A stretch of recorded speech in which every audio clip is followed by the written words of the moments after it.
Hi, my name is Shonda Emery and I am a THP assistant. My name is Andrea Rodriguez and I'm also a THP assistant.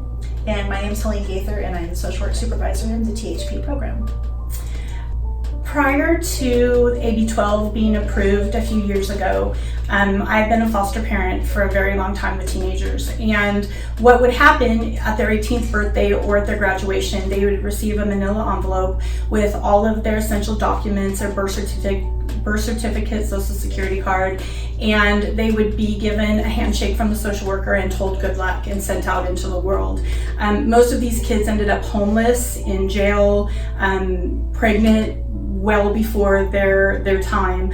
And so one of the blessings of this program is that these kids have the ability now to stay in foster care and live in their current foster home, or enter into our THP program where they get their own apartment and they are helped and guided in adulting and all of the things that come along with that. So that's kind of what we do, and we have 14 youth in our program at this point. We've really grown over the last couple of months and we're receiving a lot of referrals because of our success with our kids. So it's really exciting. One of the things that sets us apart from some of the other transitional housing programs out there is we are very hands-on and very active with our youth. We don't just hand them a check and say, okay, good luck. We do monthly goal meetings with them once a month, where we try to have them establish 3 different goals, and one of them would be education, one of them might be personal or medical, and another one is financial. We really work closely with our youth to help them manage their money, to get an education, and to make sure that their mental health is stable and that all their medical needs are being taken care of. We also do community meetings once a month where we all get together and talk about topics such as how to get a passport, how to budget, how to get a credit card, how to fill out apartment leases. We talk about sexual health and how to grocery shop, basics that you may think that these kids know, and some of them don't even know how to do their own laundry. So that's our purpose of the community meetings. Some of the things that I've done with the youth are create budgets. I help them kind of get a sense of what the importance of saving is, especially when they get ready to, move out of our program and live out on their own. Some of them have managed to save thousands of dollars before they move out, even buy a car. We take them to get their licenses, to get their driving permits. We've taken them grocery shopping, coming up with like a grocery list. Like Helene said, doing laundry with them, just cooking with them, baking cookies even, something as simple as that, but just teaching them life skills that are going to help them when they do move on their own, and that unfortunately they haven't had the lesson or somebody to kind of guide them in that direction.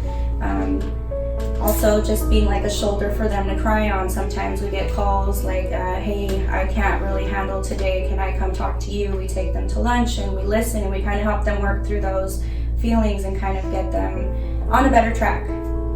And one of the great things with our program is it is really personal. And even when the kids leave our program, they still reach out to us and they still call us when they need help or they need support. Because unfortunately, a lot of these kids do not have a long-lasting person in their life that they can call when there's an emergency or a crisis. And so we've been really lucky with our kids that have exited our program. We have most of our youth are living out on their own. They're working, they're still saving money, they've gotten jobs. One of our former clients has a job with the school district and the county. She's working 2 jobs. She was able to pay off her car, and she was also able to finish her AA degree and start her bachelor's while she was in our program. And so it's really giving them the safety and the security to be able to accomplish these things that they wouldn't be able to do if they were kind of out there couch surfing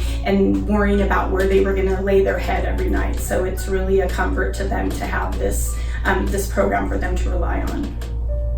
As our program is growing, we've recently increased our capacity from 15 youth to 30 youth. And so our program is continuing to grow quickly. And one of the things that we would like to do is implement a program over the holidays where our THP can be hosted by a family for the holidays. A lot of our youth don't have biological families that they still keep in touch with, or they don't have friends that they keep in touch with, and so they really have nowhere to go. And so we want to establish a loving, stable home where they can go experience a real family Christmas. We would also love if there is anyone out there that has any talents or treasures, or you have an occupation that you feel would be something that one of our youth would be interested in. We would love to have to hear from you guys, and so we could look into those things, mentorships and apprenticeships and those type of things. Some of these kids have just survived most of their life. They really haven't had time to think about what they want to be when they grow up, or what opportunities are even out there. And so if you have it in your heart and you have time to be able to give to these kids, we would just love and appreciate anything that you would be able to do for them.